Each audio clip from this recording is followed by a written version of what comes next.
ব্রাহ্মণবাড়িয়া ৫ আসন তথা নবীনগর আসনটিতে এবার একজনের চেয়ে একজন গুণী এমপি পদপ্রার্থী মনোনয়ন পেয়েছেন বিভিন্ন দল থেকে। তবে সকলকে ছাড়িয়ে আলোচনায় এসেছেন মাওলানা মামুনুল হকের দল বাংলাদেশ খেলাফতে মজলিস থেকে মনোনয়ন পাওয়া কৃষ্ণনগর ইউনিয়নের চেয়ারম্যান, সকলের প্রিয়ভাজন, সৎ নিষ্ঠাবান, ইসলামী চিন্তাবিদ ও জনমানুষের নেতা মুফতি আমজাদ হোসেন আশরাফি। আমি মনে করি সকল রাজনীতির ঊর্ধ্বে ও আঞ্চলিকতার ঊর্ধ্বে এসে বৈষম্যের দেয়াল ভেদ করে সকল নবীনগরবাসীকে এক হয়ে ইসলামের জন্য নবীনগরকে আদর্শ উপজেলা গড়ে তোলার লক্ষ্যে আল্লাহ ও তার রাসূল এবং কুরআনকে ভালোবেসে মাদকমুক্ত ও ইসলামী অনুশাসনের একটি মডেল উপজেলা উপহার পেতে আসুন সবাই মিলে মুফতি আমজাদ হোসেনকে রিকশা মার্কায় ভোট দেই। এমন যোগ্য নেতা বারবার আসে না। আমাদেরকে এখন সঠিক সিদ্ধান্ত নেয়ার সময় এসেছে। যারা আমাদেরকে আজকের এই গণসমাবেশ সফল করার জন্য সার্বিক সহযোগিতা করেছেন, সবাইকে শুরুতেই আন্তরিক ধন্যবাদ এবং মোবারকবাদ জানাচ্ছি। আমি আজকে শুরুতেই স্মরণ করছি 24শে জুলাই যোদ্ধা যারা শাহাদত বরণ করেছেন, আল্লাহ তাদের কবরকে জান্নাতের উঁচা মাকাম হিসেবে দান করেন। আহত যারা অসুস্থ আছেন, আল্লাহ তাদেরকে পরিপূর্ণ সুস্থতা দান করেন। এবং স্মরণ করছি ৭১ এই বাংলাদেশ স্বাধীন করার জন্য যারা রক্ত দিয়েছেন, জীবনের মায়া ত্যাগ করে জীবনকে বাজি রেখে সেই মহান মুক্তিযুদ্ধে অংশগ্রহণ করে একটি সুন্দর বাংলাদেশ আমাদেরকে উপহার দিয়েছেন। যারা শাহাদত বরণ করেছেন তাদের আত্মার মাগফিরাত কামনা করছি এবং আহত যোদ্ধাহত বীর মুক্তিযোদ্ধা যারা আছেন সকলের দীর্ঘায়ু কামনা করছি। এবং আজকে এই মঞ্চ থেকে দেশনেত্রী আপসহীন নেত্রী বেগম খালেদা জিয়ার সুস্বাস্থ্য কামনা করছি। উনি অসুস্থ হয়ে বিছানায় পড়ে আছেন। আমরা সকলেই দোয়া করছি আল্লাহ তাআলা যেন বেগম জিয়াকে পরিপূর্ণ সুস্থ করে আমাদের মাঝে আবার ফিরিয়ে দেন। আজকে আমি আপনাদের সামনে শুধুমাত্র এটুকুই বলতে চাই, অনেকের প্রশ্ন ছিল যে আপনি তো ইউনিয়ন পরিষদ চেয়ারম্যান, আপনারা সকলেই জানেন এই নবীনগর উপজেলায় 21টি ইউনিয়ন, একটি পরিষদ মিলিয়ে একটি পৌরসভা সহ প্রায় 4.5 লাখ বুঝারের নবীনগর। সেই 21 ইউনিয়নের মধ্যে 3 নং ইউনিয়ন হচ্ছে কৃষ্ণনগর ইউনিয়ন, যেখানে আমি 2022 সালে নির্বাচনের প্রতিযোগিতায় অংশগ্রহণ করেছিলাম। আমি ইউনিয়ন পরিষদ নির্বাচনে আমার ইস্তেহার ছিল যে আমার কোনো প্রতিপক্ষ নেই, নির্বাচনে আমরা শুধুমাত্র সবাই প্রতিযোগিতা করছি। প্রতিযোগিতার ভেতরে ইউনিয়নের জনগণ ঠিক করবেন তাদের অভিভাবককে হবেন, তাদের সেবককে হবেন। আজকে এই নবীনগর উপজেলায় 4.5 লাখ মানুষের সিদ্ধান্তই যেন চূড়ান্ত সিদ্ধান্ত হয়। 4 বছর চেয়ারম্যানি করার পরে আরো 1 বছর সময় থাকার পরেও আমি সংসদ নির্বাচনে কেন আসলাম, অনেকের মনে প্রশ্ন। আমি আসলে আমার মুরব্বীদের নির্দেশনা পালন করার জন্য এই সংসদ নির্বাচনে আমি আসছি। আপনারা জানেন আমি নির্বাচিত হওয়ার আগে কৃষ্ণনগর ইউনিয়নকে একটা সময় দাঙ্গানগর বলা হতো। প্রতি বছর ঝগড়া দাঙ্গা হতো, মানুষ হত্যা হতো, মানুষ নিহত হতো, প্রতি বছর মানুষ মারা যেত। আলহামদুলিল্লাহ আমি নির্বাচিত হওয়ার পরে আপনারা সকলেই জানেন কৃষ্ণনগরে আজ পর্যন্ত বড় কোনো দাঙ্গা ঝগড়া এখনো পর্যন্ত হয়নি। আমি সালিশ করে সভা করে মানুষকে নিয়ে একটি সুন্দর সৌহার্দ্যপূর্ণ সহ অবস্থান তৈরি করে কৃষ্ণনগরকে আল্লাহ পাকের মেহেরবানিতে শান্তির নগর হিসেবে প্রতিষ্ঠিত করেছি। এটা কেবল এই আল্লাহ পাকের করুণা এবং দয়া এবং আপনাদের দোয়া আমার সাথে ছিল, সহযোগিতা ছিল বলেই আজকে কৃষ্ণনগর ইউনিয়ন এখন আর এটাকে দাঙ্গানগর বলা হয় না। আপনারা এটাও জেনেছেন বিগত সাবেক এক এমপি বলেছিলেন যে আমি যখন আইজি মহোদয়ের সাথে সাক্ষাৎ করতে গেলাম তখন আমাকে দেখেই বলেছে যে এই যে দাঙ্গানগরের এমপি আসছে, তার মানে নবীনগরকেই দাঙ্গানগর বলা হতো। আমি আমার 4 বছরের আমার কাজের মাধ্যমে আমার সেই অন্তত এতটুকু আস্থা আমার উপর আছে।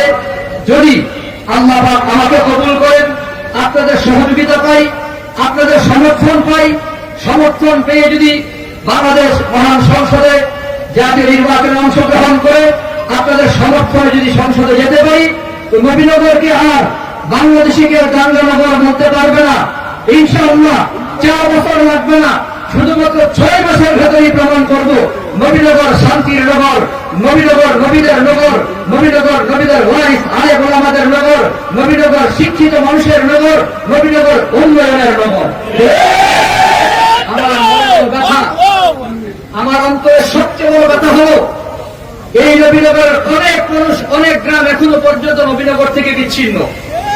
বিশেষ করে আমার ইউনিয়নের 1 নম্বর গৌরনগর গ্রাম, যেই গ্রাম থেকে প্রায় 3 কিলোমিটার 2 কিলোমিটার পায়ে হেঁটে আসতে হয়, অথচ সেই গ্রামের একজন জুলাই যোদ্ধা, জুলাই শহীদ কামরুল মিয়া শুয়ে আছেন, তার কবরে যেতে হলো 1.5 ঘন্টা 2 ঘন্টা পায়ে হাঁটতে হয়, 1.5-2 কিলোমিটার পায়ে হেঁটে যেতে হয়, একটা রুগীকে কাঁধে করে বহন করে ব্রাহ্মণবাড়িয়া আমার উপজেলায় আনতে হয়।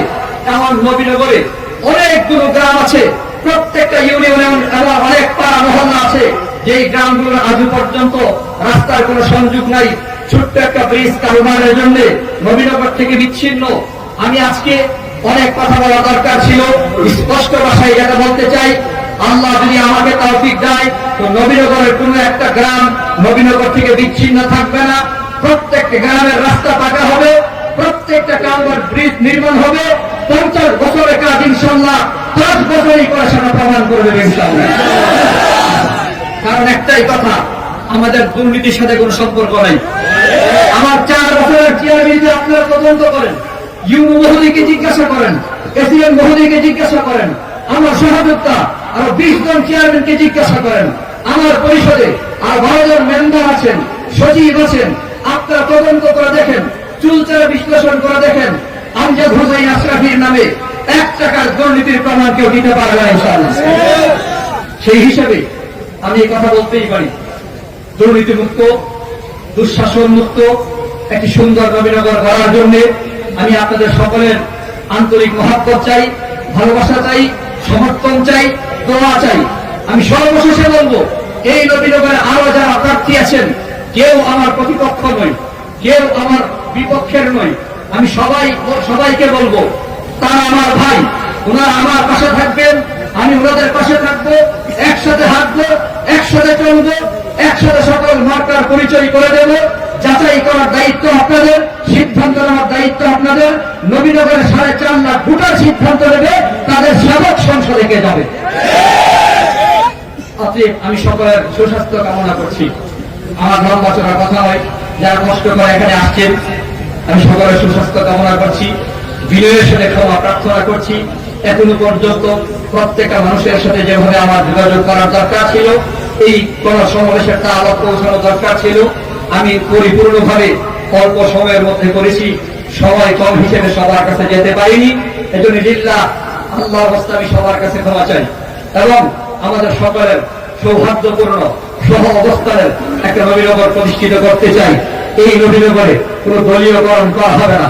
বিগত দিনে আমি দেখেছি যারা সংসদ সদস্য হয়েছেন, তাদের কাছে যখন বরাদ্দ আসছে তো বরাদ্দের 50% নিজের দলীয় নেতা কর্মীদের মধ্যে বন্টন করেছে, আর বাকিগুলো মেম্বার চেয়ারম্যানদের মধ্যে বন্টন হয়েছে।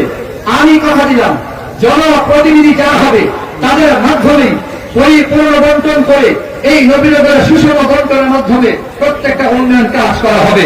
সকলেই ভালো থাকবেন, সবার সুস্বাস্থ্য কামনা করছি। সবাইকে আন্তরিক ধন্যবাদ, মোবারকবাদ জানাচ্ছি। সবাই আমার জন্য দোয়া করবেন, ভালো থাকবেন। আসসালামু আলাইকুম। বাংলাদেশ খেলাফত মজলিসের প্রতীক রিকশা মার্কার মনোনীত সংসদ সদস্য প্রার্থী মুফতি আমজাদ হোসেন আশরাফি, উপস্থিত বাংলাদেশ খেলাফত মজলিসের কেন্দ্রীয় জেলা ও স্থানীয় পর্যায়ের দায়িত্বশীল নেতৃবৃন্দ, ভ্রাতৃপ্রতিম সংগঠন সমূহের দায়িত্বশীল, সর্বস্তরের প্রাণপ্রিয় আমার নেতা কর্মী ও সম্মানিত নবীনগর উপজেলাবাসী, আমি আজকে আপনাদেরকে সর্বপ্রথম কৃতজ্ঞতা জ্ঞাপন করছি যে একটি প্রান্তিক অঞ্চলে প্রচন্ড রোদ উপেক্ষা করে প্রতিকূল পরিবেশেও বিপুল পরিমাণ মানুষ আজ এই সমাবেশে একত্রিত হয়ে আপনারা বার্তা দিয়েছেন পরিবর্তনের বার্তা। আপনারা বার্তা দিয়েছেন যে আগামীর বাংলাদেশ ন্যায়পন্থী, ইনসাফপন্থী আলেম ওলামাদের বাংলাদেশ। সম্মানিত উপস্থিতি, আজকের আপনাদের এই সমাবেশের মঞ্চে দাঁড়িয়ে আমি সেই সকল বীর যোদ্ধাদেরকে শ্রদ্ধা করে স্মরণ করছি। 1971 সাল থেকে 24 সাল পর্যন্ত, 2009 সালের পিলখানা ট্রাজেডি থেকে 2013 সালের 17/78 পর্যন্ত যে সকল বীর শহীদদের রক্তের উপর আজকের এই নতুন বাংলাদেশ গড়বার স্বপ্ন আমরা দেখছি, সেই সকল বীর শহীদান এবং তাদের আপনজনদের প্রতি শ্রদ্ধা নিবেদন করে আমরা বলতে চাই, বাংলার মানুষ অনেক সংগ্রাম করে, অনেক লড়াই করে, অনেক ত্যাগ এবং কোরবানির পর এই পর্যায়ে এসে দাঁড়িয়েছে।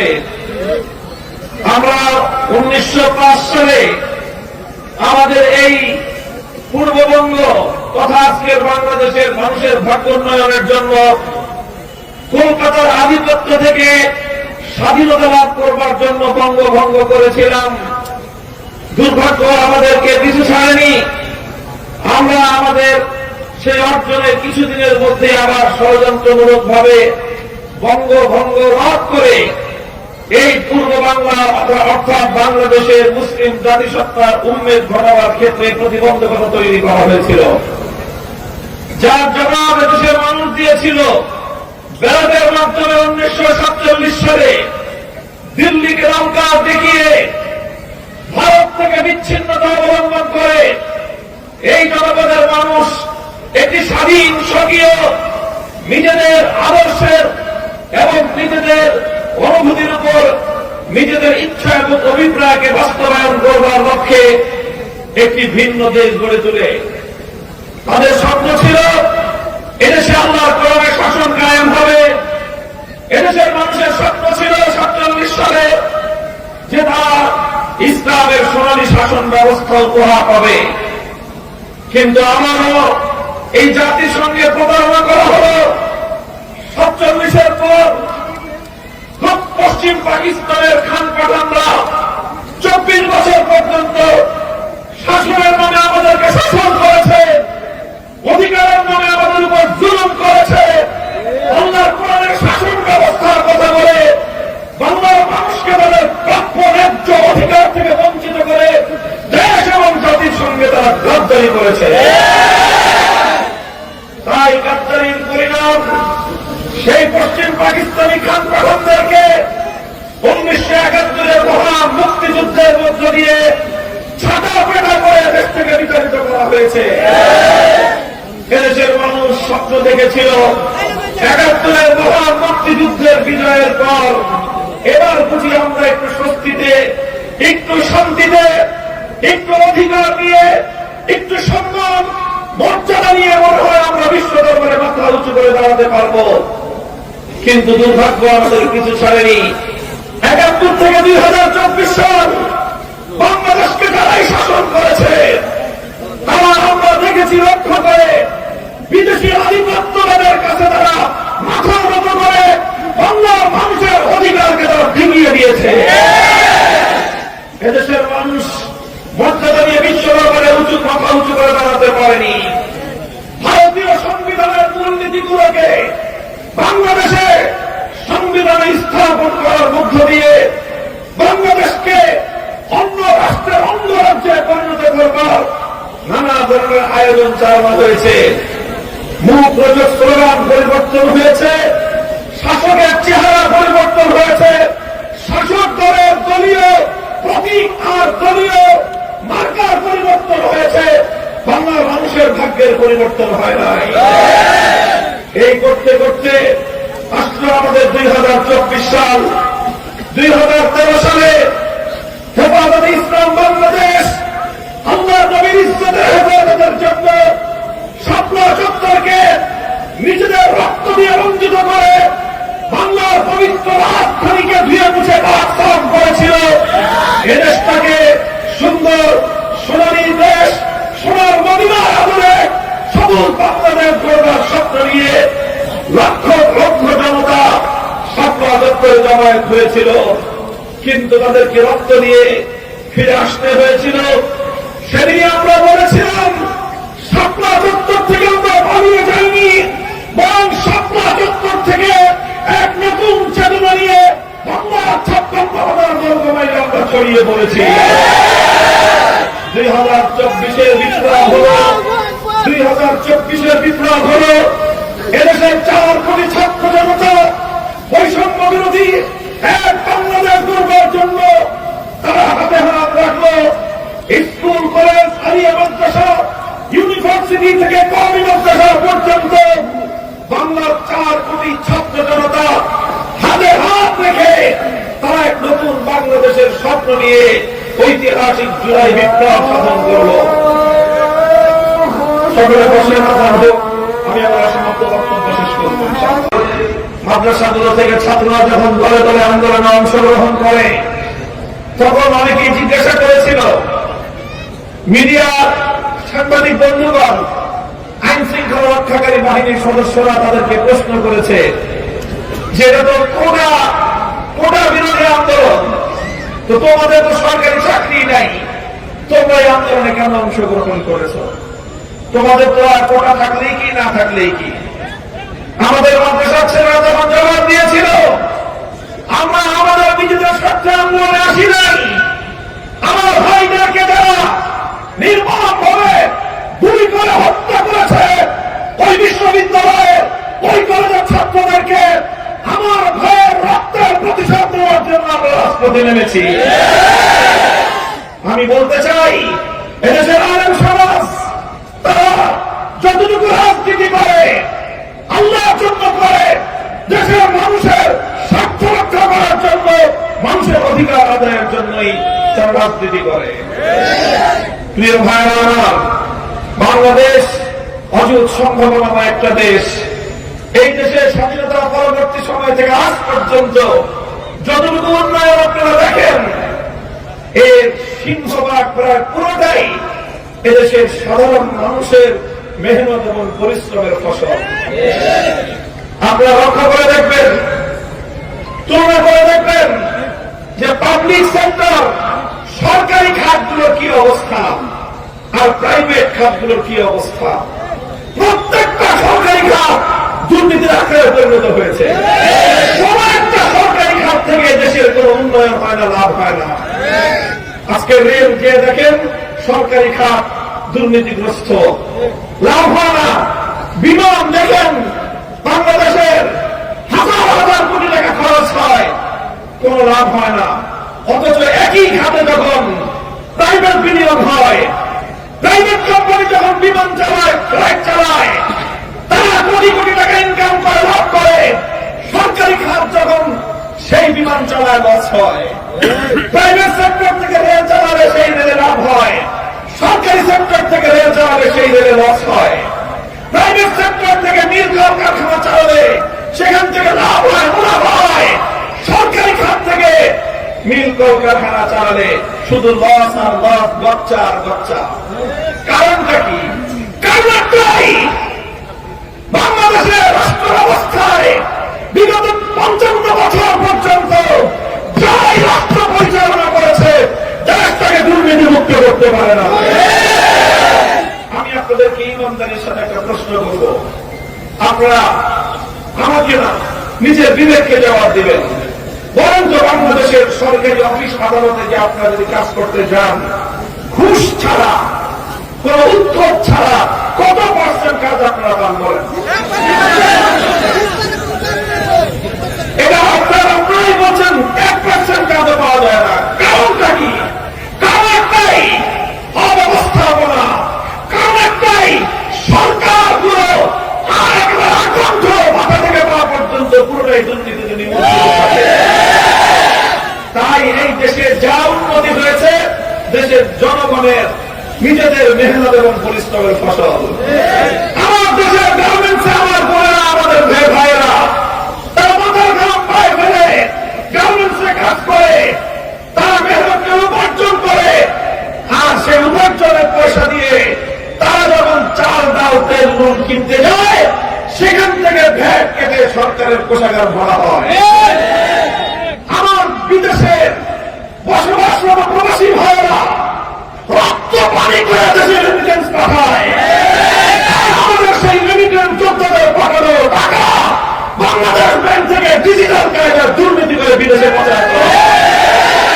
বলেন, গরিবরা মেহনত করে দেশ উন্নয়নের জন্য, শিল্পপতি বড় লোকরা আর বড় রাজনৈতিক নেতারা দুর্নীতি করে দেশটাকে খোকলা করে রাখে।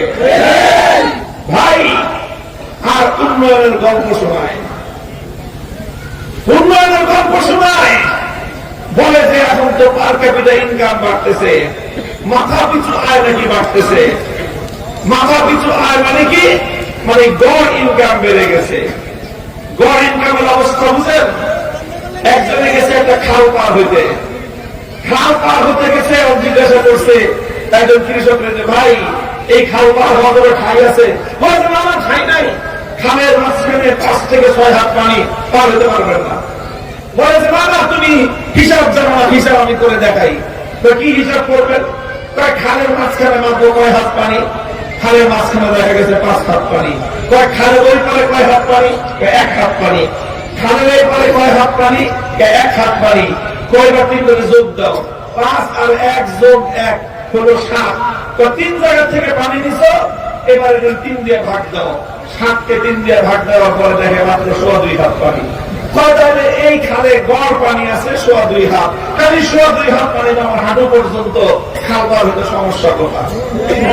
এবার আপনারা বলেন, সাধারণ মানুষ জবাব দেন, আপনারা তো খাল বিল এলাকায় থাকেন, চর এলাকায়, বলেন যে এই লোক যদি 2.5 হাত গড় পানি দিয়ে খাল পার হইতে যায়, তাই হবে? বাংলাদেশের মানুষকে আজ এরকম বোকা বানানো হচ্ছে।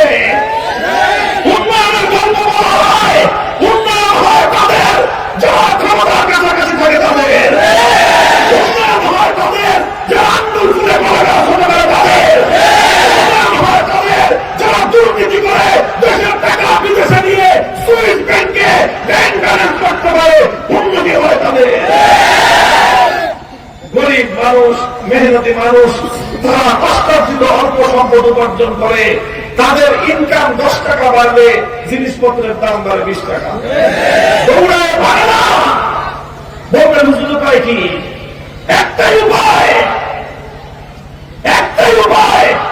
মুফতি আব্দুল হোসেন আশরাফি আজ কৃষ্ণনগর ইউনিয়নকে যেমনি ভাবে একটি সন্ত্রাসের জনপদ থেকে শান্তির জনপদে পরিণত করেছেন, চ্যালেঞ্জ করেছেন তিনি ওপেন ময়দানে দাঁড়িয়ে। 1 টাকার দুর্নীতির অভিযোগ কেউ করেন, আমি তার দায়িত্বশীল হিসেবে বলছি, যদি প্রমাণ করতে পারেন 4 বছর ইউনিয়ন পরিষদ পরিচালনা করতে গিয়ে 1 টাকার দুর্নীতি করেছে, সে এখানে নমিনেশন পাবে না, আমি আমার দলের নেতৃত্বে থাকবো না। আমরা দায়িত্ব নিয়ে কথা বলছি। ইনশাআল্লাহ এই বাংলাদেশের মানুষের ভাগ্যে যদি পরিবর্তন করতে চান, আমার দেশের 11 কোটি মানুষ, 36 কোটি মেহনতের হাত, এই দেশ বিশ্ব দরবারে মাথা উঁচু করা উন্নয়নের রোল মডেল হতে পারে যদি আমরা রাষ্ট্রকে দুর্নীতি মুক্ত করতে পারি, রাষ্ট্রকে যদি আমরা বৈষম্য মুক্ত করতে পারি। সংগ্রামী সাথী ও বন্ধুগণ, আমরা একটা প্রতীক নিয়েছি, রিকশা মার্কা। আমরা প্রতীক নিয়েছি রিকশা মার্কা। রিকশা চালায় বড় লোকেরা, গরিব মানুষ রিকশা চালায়, মেহনতি মানুষ রিকশা চালায়। এই মেহনতি মানুষের রিকশার প্রতীক আমি আপনাদের জননন্দিত নেতা মুফতি আমজাদ হোসেন আশরাফির কাছে রেখে রিকশা সহ আমজাদ হোসেন আশরাফিকে আপনাদের কাছে অনুরোধ রেখে গেলাম।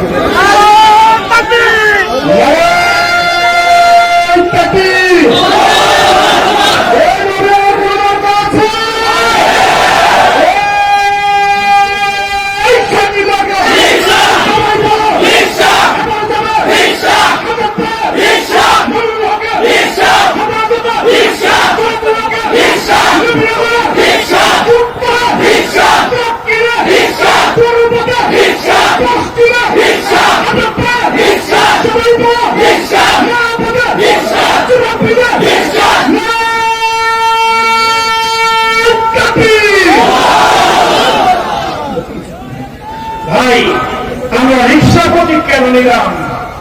রিকশা প্রতীক নিয়ে আমরা একটা কথাই বোঝানোর চেষ্টা করছি যে ইনশাআল্লাহ বাংলাদেশে আজ পরিবর্তনের হাওয়া বইছে। 24 বিপ্লবের পর প্রমাণ হয়ে গেছে দেশের ভাগ্য পরিবর্তনের জন্য